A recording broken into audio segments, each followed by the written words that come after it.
ॐ भूर्भुवस्सुः तत्सवितुर्वरेण्यं भर्गो देवस्य धीमहि धियो यो नः प्रचोदयात्। ॐ शान्ति शान्ति शान्तिः. Namaskar, my dear friends.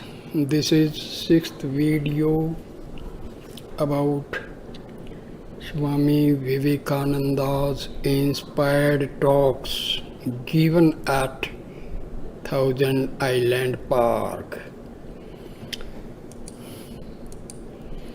So the last paragraph in the fifth video was, does seeing depend upon our own efforts or does it depend upon something outside? It depends upon ourselves. Our efforts take off the dust. The mirror does not change. There is neither knower, knowing, nor known. He who knows that he does not know, he knows it. He who has a theory knows nothing. The idea that we are bound is only an illusion. So these were the last words. Now next video, sixth, start from here. Religion is not of this world. It is heart cleansing and its effect on this world is secondary. Freedom is inseparable from the nature of the Atma. This is ever pure, ever perfect, ever unchangeable. This Atma you can never know. We can say nothing about the Atma, but not this, not this. Brahma is that which we can never drive out by any power of mind or imagination. This was said by Sankara. The universe is thought, and the Vedas are the words of this thought.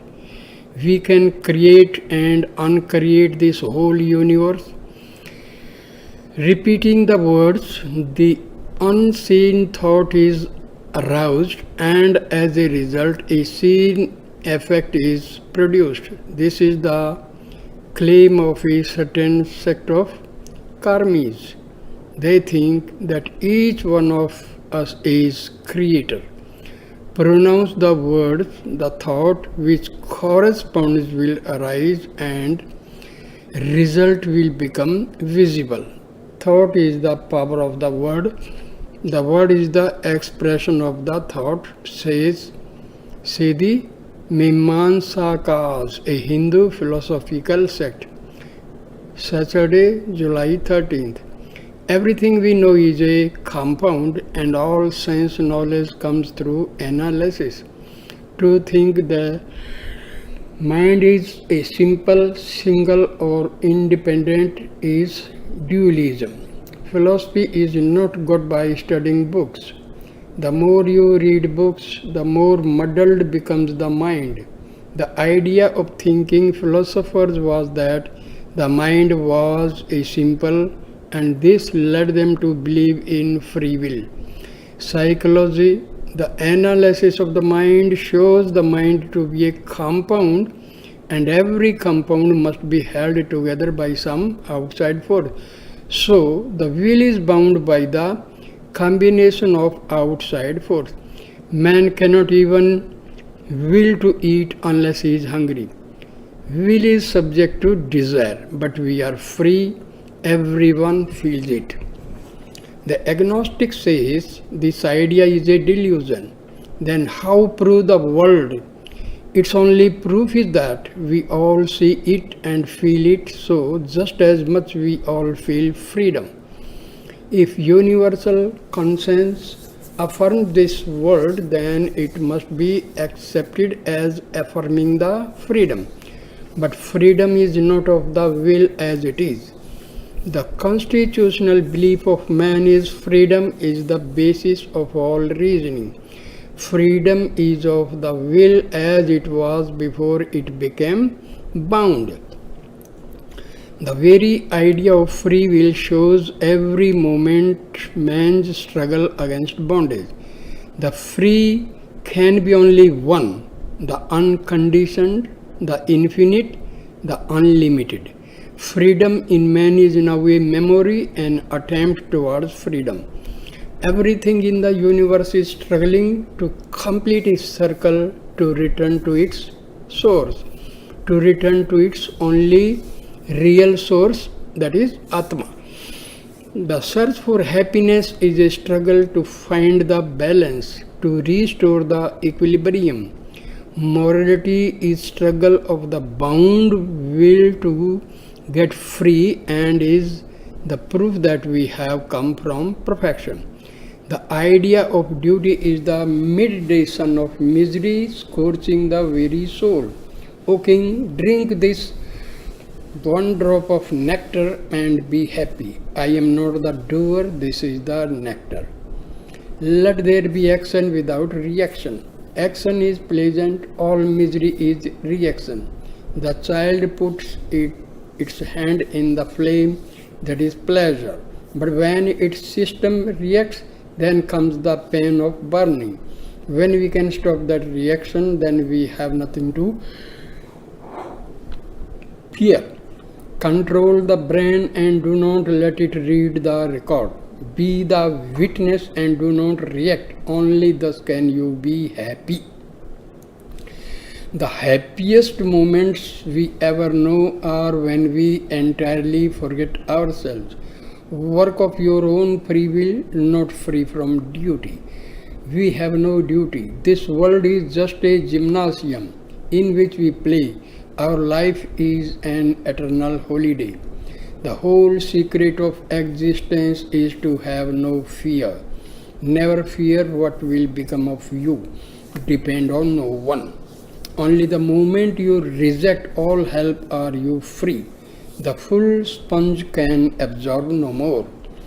Even fighting in self-defense is wrong, though it is higher than fighting in aggression. There is no righteous indignation, because indignation comes from not recognized sameness in all things.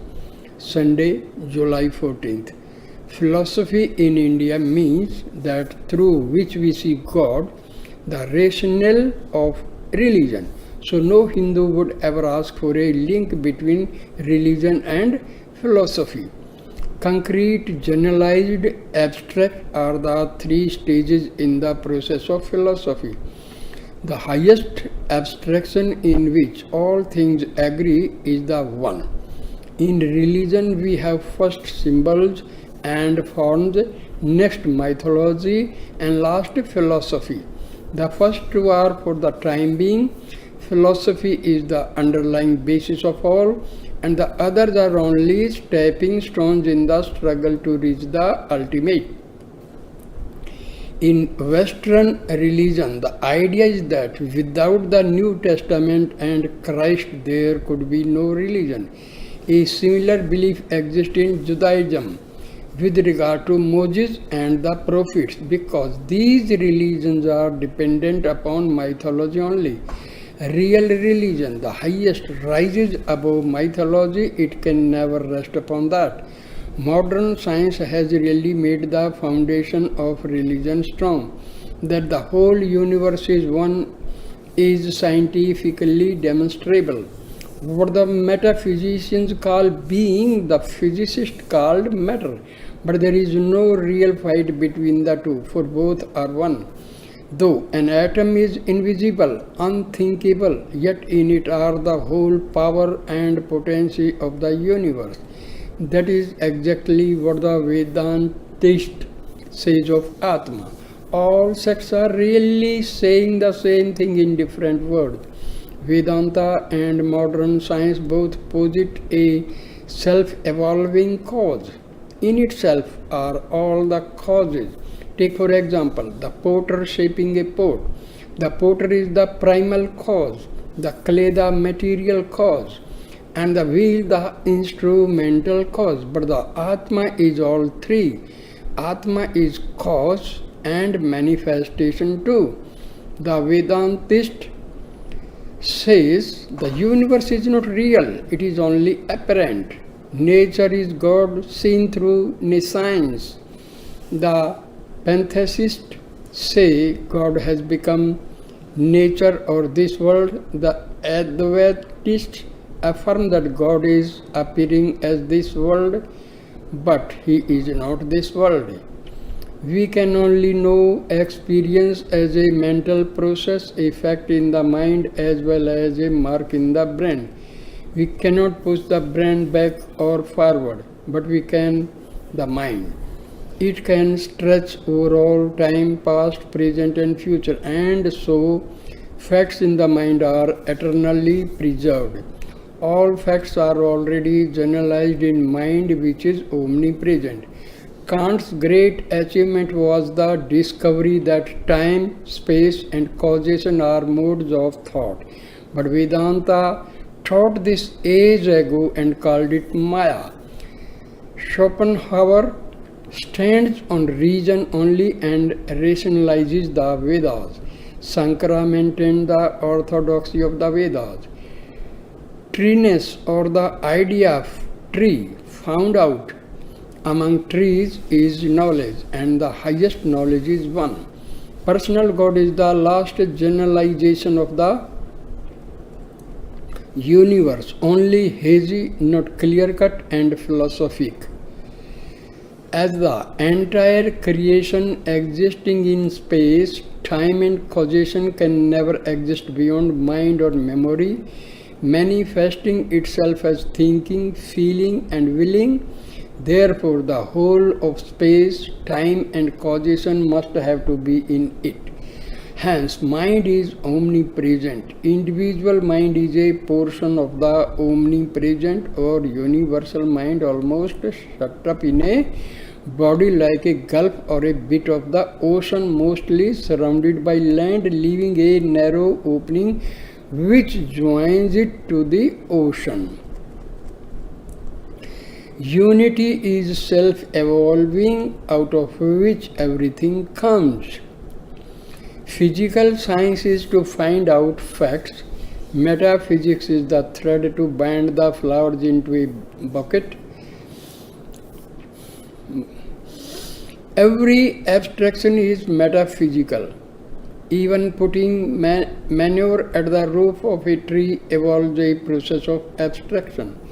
Religion includes the concrete, the more generalized, and the ultimate unity. Do not stick to particularization. Get to the principle, to the one. Devils are machines of darkness, angels are machines of light, but both are machines. Man alone is alag. Break the machine, strike the balance, and then man can become free. Find out that the relationship between yourself and the machine is as between a worker and his instrument. Never identify yourself with it. This is the only world where man can work out his salvation. Whom the self chooses is true. Election is true, but put it within. As an external and fantastic doctrine, it is horrible. Monday, July 15. Where there is polyandry, as in Tibet, women are physically stronger than the men. When the English go there, these women carry large men up the mountains. In Malabar, although of course polyandry does not obtain there, the women led in everything. Exceptional cleanliness is apparent everywhere, and there is the greatest impetus to learning. When I myself was in that country, I met many women who spoke good Sanskrit, while in the rest of India not one woman in a million can speak it. Mastery elevates and servitude debases. Malabar has never been conquered either by the Portuguese or by the Muslims.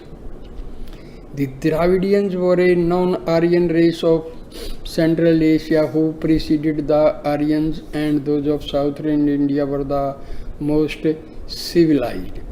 Women with them stood higher than men. They subsequently divided, some going to Egypt, others to Babylonia, and the rest remaining in India. Tuesday, July 16th, Sankara.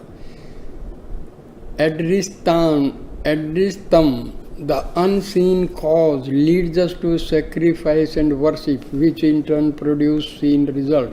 So we must first hear, then think or reason, and then meditate upon Brahma. The result of works and the result of knowledge are two different things. Do and do not do are the background of all morality, but they really belong only to the body and the mind. All happiness and misery are inextricably connected with the senses, and body is necessary to experience them. The higher the body, the higher the standard of virtue, even up to Brahma, but all have bodies. As long as there is a body, there must be pleasure and pain. Only when one has got rid of the body can one escape them. The Atma is bodiless, says Sankara. No law can make you free. You are free. Nothing can give you freedom if you have it not already.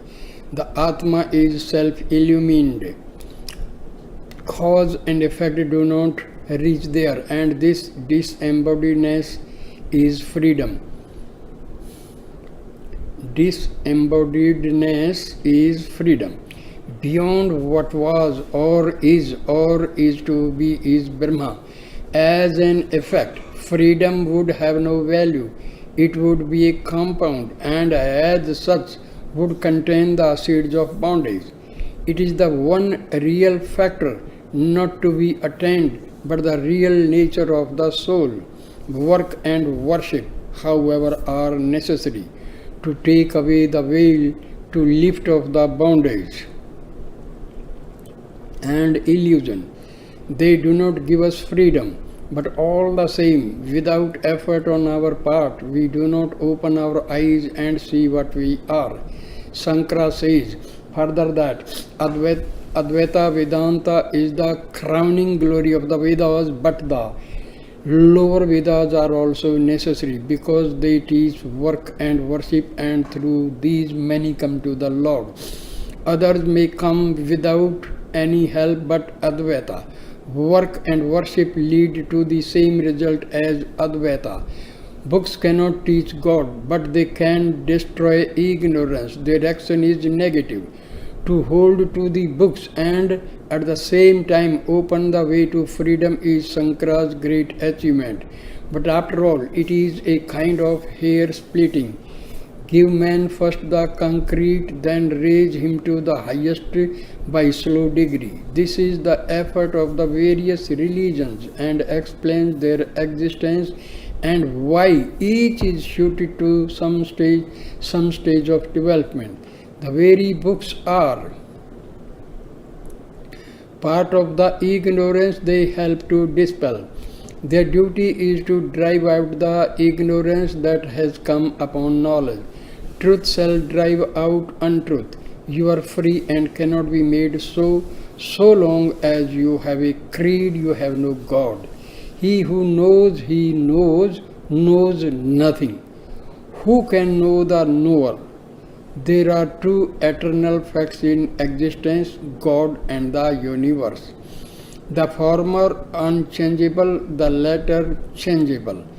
The world exists eternally. Where your mind cannot grasp the amount of change, you call it eternity. You see the stone or the bas relief on it, but not both at once, yet both are one. Can you make yourself at rest even for a second? All yogis say you can. The greatest sin is to think yourself weak. No one is greater. Realize you are Brahma. Nothing has power except what you give it. We are beyond the sun, the stars, the universe. Teach the goodhood of man. Deny evil. Create none. Stand up and say, I am the master of all. We forge the chain and we alone can break it. No action can give you freedom. Only knowledge can make you free. Knowledge is irresistible. The mind cannot take it or reject it. When it comes, the mind has to accept it. So it is not a work of the mind only. Its expression comes in the mind. Work or worship is to bring you back to your own nature. It is an entire illusion that the self is the body. So even while living here in the body, we can be free. The body has nothing in common with the self. Illusion is taking the real for the unreal, not nothing at all. Wednesday, July 17th. Ramanuja divides the universe into Chit, Achit and Ishvara, man, nature and God, conscious, subconscious and the superconscious. Sankara on the contrary says that Chit, the soul, is the same as God. God is truth, is knowledge, is infinity. These are not qualities. Any thought of God is a qualification, and all that can be said of him is Om Tat Sat. Sankara further asks, can you see existence separate from everything else? Where is the differentiation between two objects? Not in sense perception, else all would be one in it. We have to perceive in sequence. In getting knowledge of what a thing is, we get also something which it is not. The differentiate are in the memory and are got by comparison with what is stored there. Difference is not in the nature of thing, it is in the brain. Homogeneous one is outside, differentiate are inside, in the mind. So the idea of many is the creation of the mind.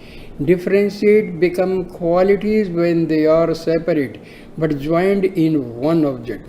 We cannot say positively what differentiation is. All that we see and feel about things is pure and simple existence, isness. All else is in us. Being is the only positive proof we have of anything. All differentiation is really secondary reality. As the snake in the rope, because the serpent too had a certain reality in that something was seen, although misapprehended. When the knowledge of the rope becomes negative, the knowledge of the snake becomes positive, and vice versa. But the fact that you see only one does not prove that the other is non-existent. The idea of the world is an obstruction covering the idea of God and is to be removed, but it does have an existence. Sankara says again, perception is the last proof of existence. It is self-effulgent and self-conscious, because to go beyond the sense, we should still need perception. Perception is independent of the senses of all instruments, unconditioned. There can be no perception without consciousness.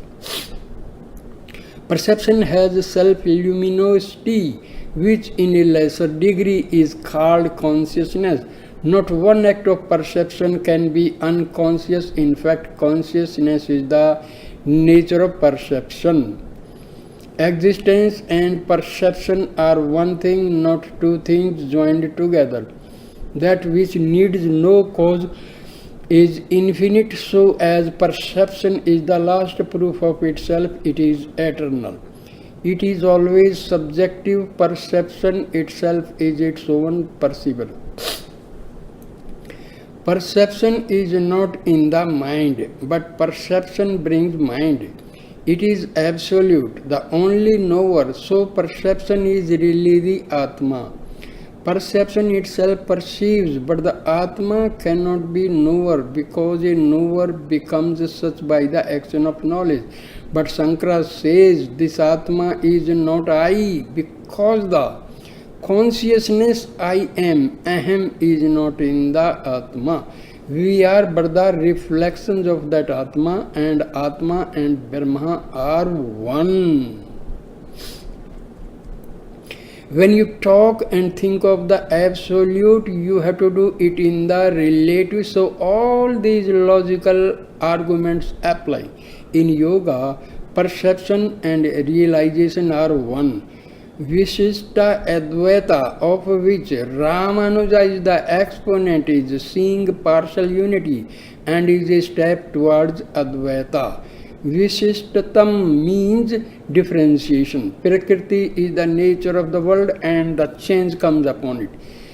Changeful thoughts expressed in changeful words can never prove the absolute. You reach only something that is minus certain qualities, not Brahma itself, only a verbal unification, the highest abstraction, but not the non-existence of the relative. Thursday, July 18th. The lesson today was mainly Shankara's argument against the conclusions of the Sankhya philosophy. The Sankhyas say that consciousness is a compound and beyond that, the last analysis gives the Purusha witness, but that there are many Purushas, each of us is one. Advaita, on the contrary, affirms that Purushas can be only one, that Purusha cannot be conscious, unconscious, or have any qualification, for either these qualities would bind or they would eventually cease. So the one must be without any qualities, even knowledge, and it cannot be the cause of the universe of anything. In the beginning, existence only, one without a second, says the Vedas. The presence of sattva with knowledge does not prove that sattva is the cause of knowledge. On the contrary, sattva calls out what was already existing in man, as the fire heats an iron ball placed near it by arousing the heat latent in it, not by entering into the ball. Shankara says, knowledge is not a bondage because it is the nature of God. The world ever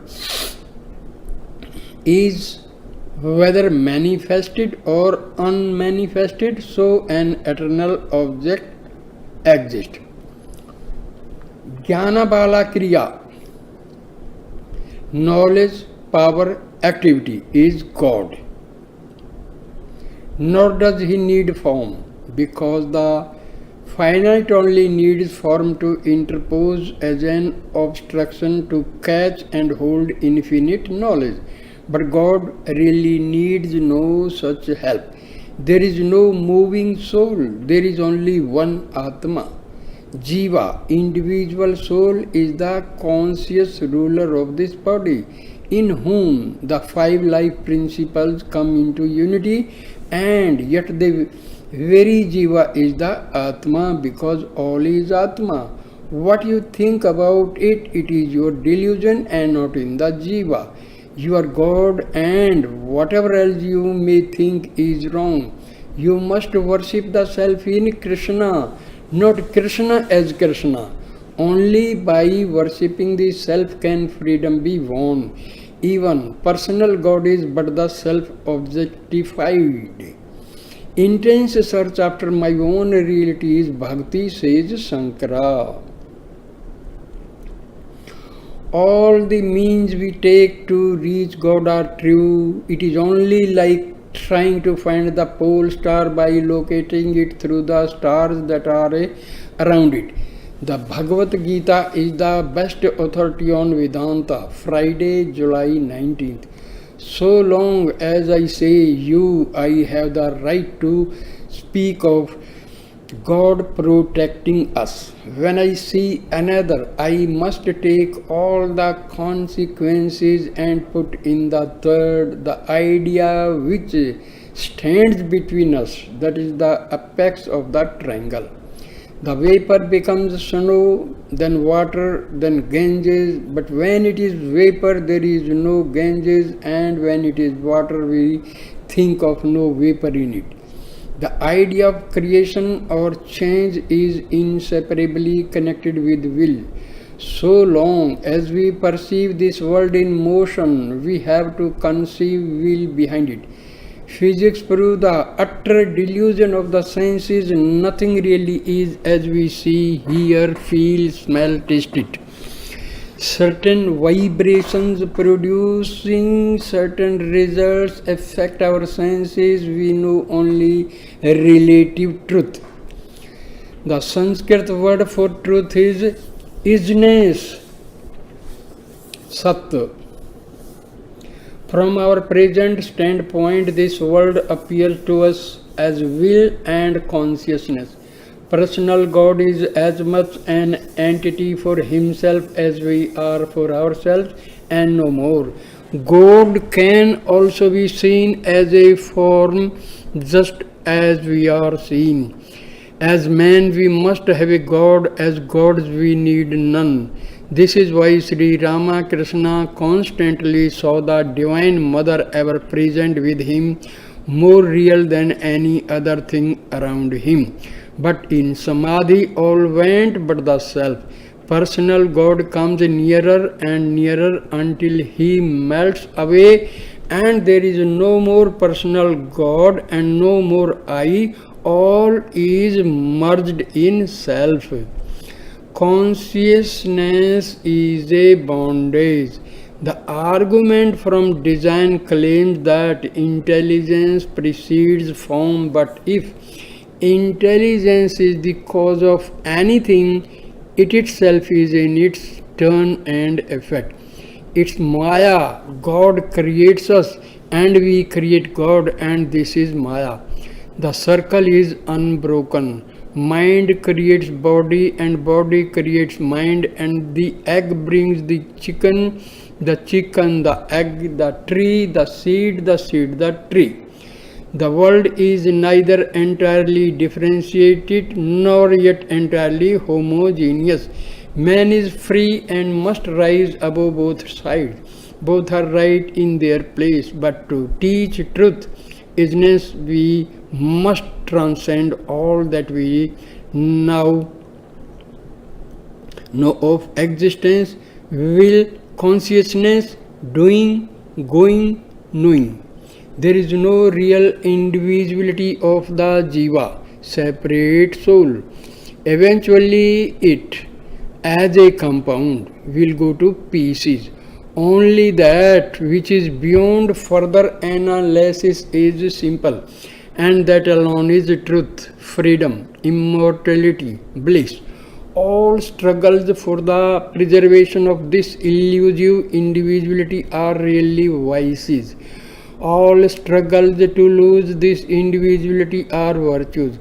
Everything in the universe is trying to break down this individuality, either consciously or unconsciously. All morality is based upon the destruction of separateness or false individuality, because that is the cause of all sin. Morality exists first, late religion codifies it. Customs come first and then mythology follows to explain them. While things are happening, they come by a higher law than reasoning that arises later in the attempt to understand them. Reasoning is not the motive power, it is chewing the cud. Afterwards, reason is the historian of the actions of human beings.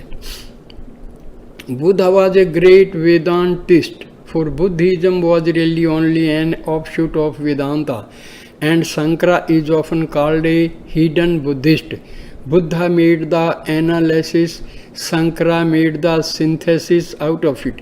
Buddha never bowed down to anything, neither Veda nor caste nor priest nor custom. He fearlessly reasoned so far as reason could take him. such a fearless search for truth, and such love for every living thing the world has never seen. Buddha was the Washington of the religious world. He conquered a throne only to give it to the world, as Washington did to the American people. He sought nothing for himself.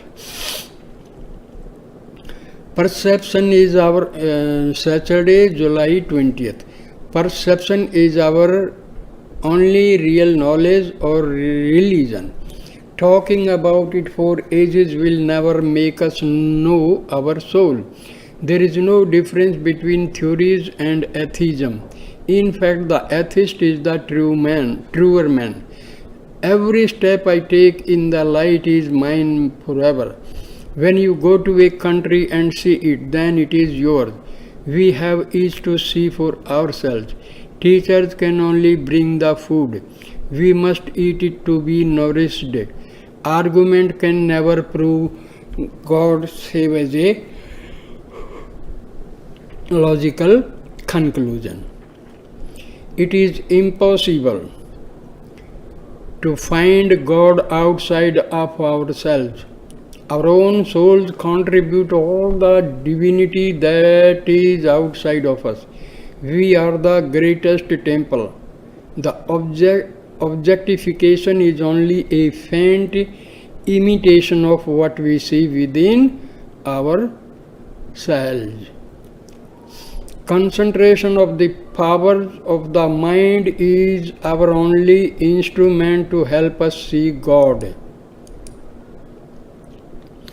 If you know one soul, you know all souls, past, present, and to come. The will concentrates the mind. Certain things excite and control this will, such as reason, love, devotion, breathing, etc. The concentrated mind is a lamp that shows us every corner of the soul. No one method can suit all.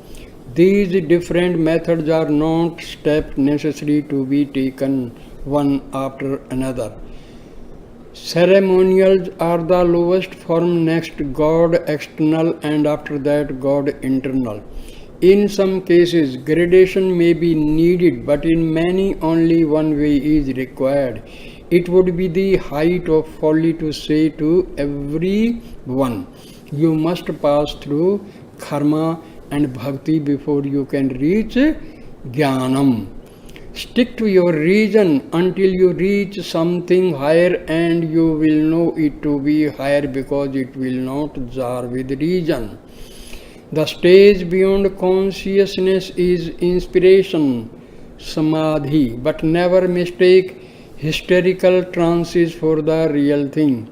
It is a terrible thing to claim this inspiration falsely, to mistake instinct for inspiration. There is no external test for inspiration. We know it ourselves. Our guardian against mistake is negative, the voice of reason. All religion is going beyond reason, but the reason is the only guide to get there. Instinct is like ice, reason is the water, and inspiration is the subtlest form or vapor. One follows the other. Everywhere is this eternal sequence: unconsciousness, consciousness, intelligence, matter, body, mind, and to us it seems as if the chain began with the particular link we first lay hold of. Arguments on both sides are of equal weight, and both are true. We must reach beyond both to where there is neither the one nor the other. These successions are all Maya. Religion is above reason, supernatural. Faith is not the belief, it is the grasp on the ultimate and illumination. First hear, then reason, and find out all that reason can give about the Atma. Let the flood of reason flow over it, then take what remains. If nothing remains, Thank God you have escaped a superstition. When you have determined that nothing can take away the Atma, that it stands every test, holds fast to this and teach it to all. Truth cannot be partial, it is for the good of all. Finally, in perfect rest and peace, meditate upon it, concentrate your mind upon it, make yourself one with it. Then no speech is needed. Silence will carry the truth. Do not spend your energy in talking, but meditate in silence and do not let the rush of the outside world disturb you. When your mind is in the highest state, you are unconscious of it. Accumulate power in silence and become a dynamo of spirituality. What can a beggar give? Only a king can give, and he only where he wants nothing himself. Hold your money merely as custodian for what is God's. Have no attachment for it. Let name and fame and money go. They are a terrible bondage. Feel the wonderful atmosphere of freedom. You are free, free, free. Oh, blessed am I. Freedom am I. I am the infinite. In my soul I can find no beginning and no end. All is myself, say this unceasingly. Sunday, July 21st, Patanjali's Yoga Aphorisms. Yoga is the science of restraining the chitta, mind, from breaking into vritti, modifications. Mind is a mixture of sensation and feelings or action and reaction, so it cannot be permanent. The mind has a fine body and through this it works on the gross body. Vedanta says that behind the mind is the real self. It accepts the other two, but possible a third and eternal, the ultimate, the last analysis, the unit where there is no further compound. Birth is recomposition, death is decomposition, and the final analysis is where Atma is found. There being no further division possible, the perduring is reached. The whole ocean is present at the back of each wave, and all manifestations are waves, some very big, some small, yet all are the ocean in their essence, the whole ocean, but as waves, each is a part. When the waves are stilled, then all is one. A spectator without a spectacle, says Patanjali. When the mind is active, the Atma is mixed up with it. The repetition of old forms in quick succession is memory. Be unattached. Knowledge is power, and getting one you get the other. Be knowledge, you can even banish the material world. When you can mentally get rid of one quality after another from any object until all are gone, you can at will make the object itself disappear from your consciousness.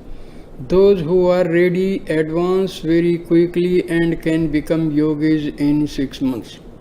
The less developed may take several years, and anyone by faithful work and by giving up everything else and devoting himself solely to practice can reach the goal in 12 years.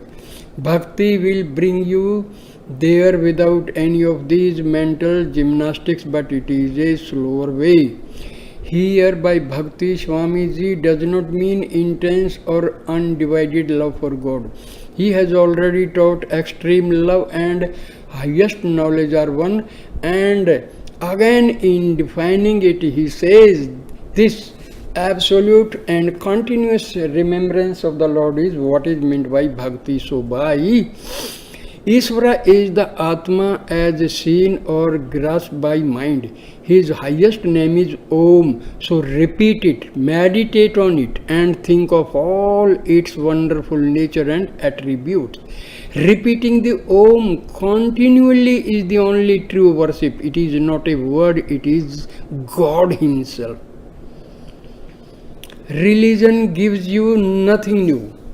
It only takes off obstacles and lets you see yourself. Sickness is the first great obstacle. A healthy body is the best instrument. Melancholy is an almost insuperable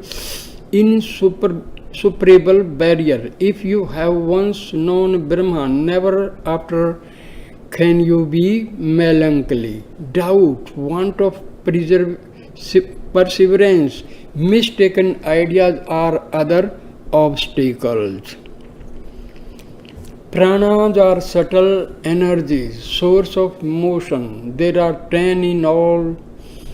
So I will take this topic in next video. So I stop this video here. Thank you, my dear friends, for watching, listening this video. Please subscribe my channel, like, comment and share the video. Thanks a lot, my dear friends. Namaskar, namaskar, namaskar.